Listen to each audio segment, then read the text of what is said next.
una decisión judicial, una sentencia que tuvo mucha repercusión, no solamente en Río Cuarto por los personajes que estaban incluidos en lo que se llamó el escándalo de los cheques, sino también porque se trató de una sentencia inédita en Córdoba. Por primera vez se condena por el delito de asociación ilícita fiscal, una causa que se inició en Río Cuarto, que se investigó en el Juzgado Federal de Río Cuarto y que llevó 13 años y finalmente llegó a una condena. Una de las condenadas es la más conocida de las protagonistas del caso, María Pía Cardoso, abogada que fue funcionaria municipal en esa época, estaba al frente del área de saneamiento de títulos y ayer fue condenada a 3 años y 8 meses de prisión. Vemos el momento en el que la justicia condena a María Pía Cardoso. 15. Declarar a María Pía Cardoso partícipe necesaria del delito de asociación ilícita para cometer delitos tributarios e imponerle en tal carácter la pena de 3 años y 8 meses de prisión, accesorias legales y costas. Artículo 15, inciso C de la Ley 24769, texto según Ley 25874, artículos 12, 29, inciso tercero y 45 del Código Penal, artículos 403 y 531 del Código Procesal Penal de la Nación.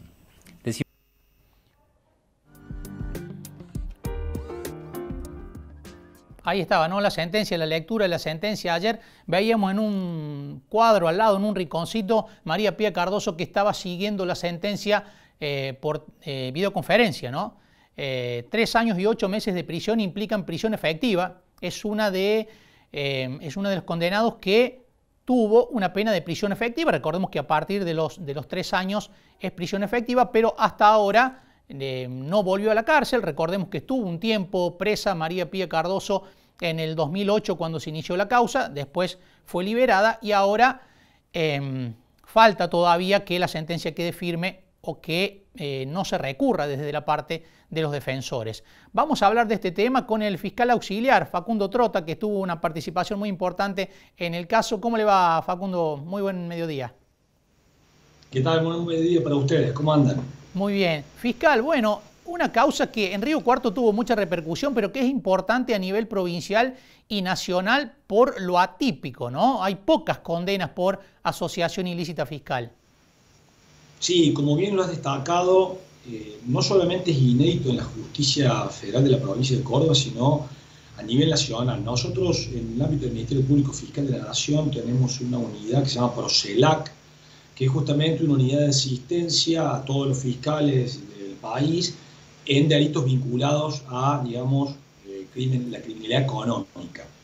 Y los registros que tenemos en PROCELAC solamente nos indican una condena por el delito de asociación ilícita tributaria, asociación ilícita fiscal, en la ciudad de Mar del Plata, pero que fue producto de un juicio abreviado. O sea que, conforme los registros que tenemos nosotros, no hay condenas en el país, pues fíjense lo inédito de esta sentencia, que haya sido producto de un juicio y un debate oral y público, como ocurrió en el caso de esta causa. Fiscal, ¿por qué se llegó a buen puerto en este caso? Era demasiado evidente la maniobra. Recordemos que se los agarró casi infraganti, ¿no?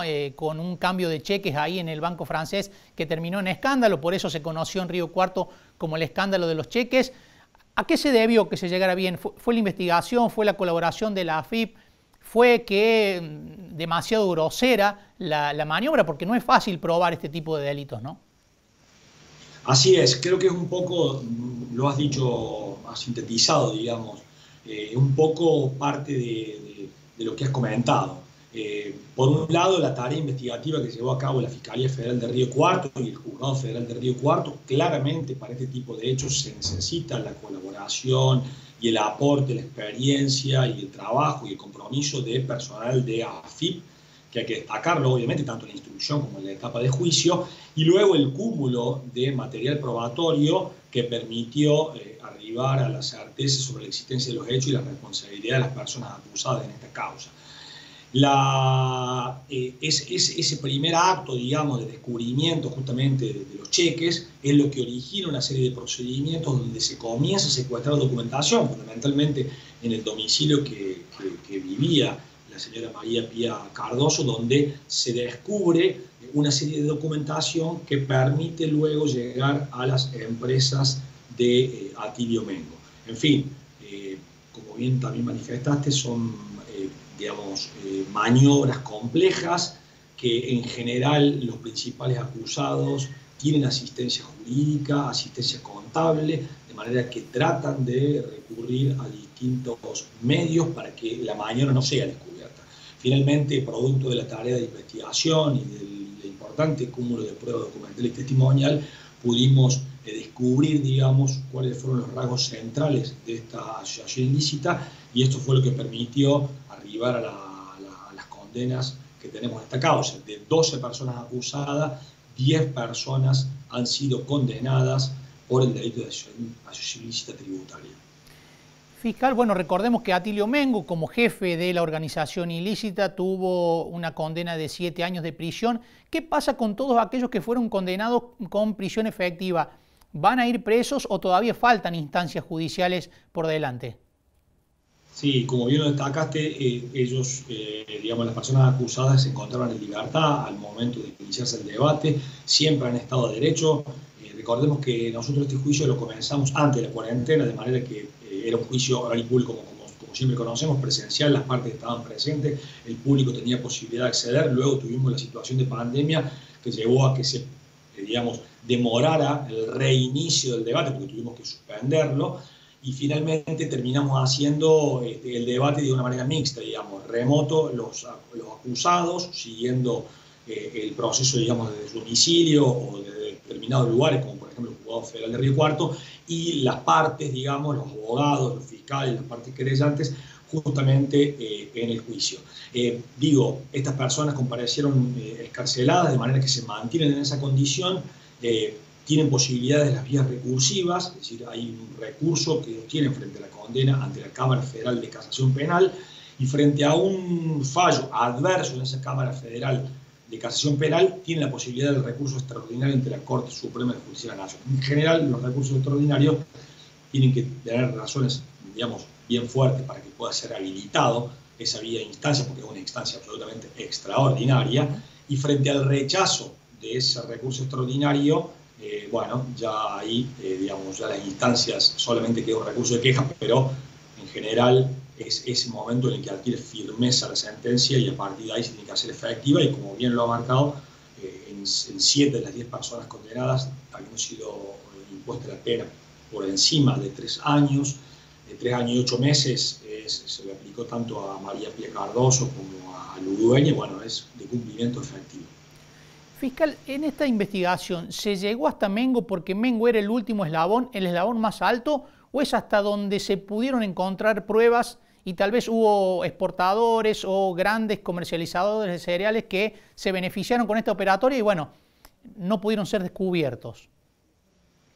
Sí, la verdad que es algo de lo que hay que profundizar. Obviamente que de la prueba con certeza no tenemos ningún elemento para decir que quienes estaban por encima de Mengo, que claramente existían más de un intermediario, digamos, hasta llegar a las grandes exportadoras que estaban por encima de Mengo.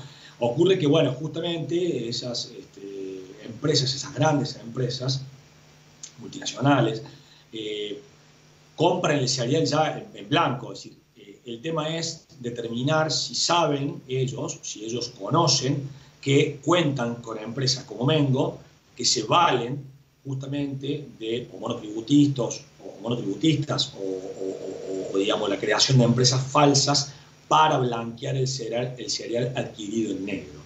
De la causa no surge, pero claramente es algo de lo que yo creo que hay que profundizar, analizar y ver si efectivamente estas multinacionales en realidad no tienen conocimiento de que existen empresas como Mengo, y ellos en definitiva también se terminan favoreciendo de digamos, esta compra y esta intermediación en la compra de cereal negro.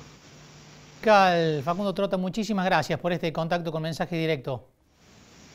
Nada, muchas gracias a ustedes. Un gusto.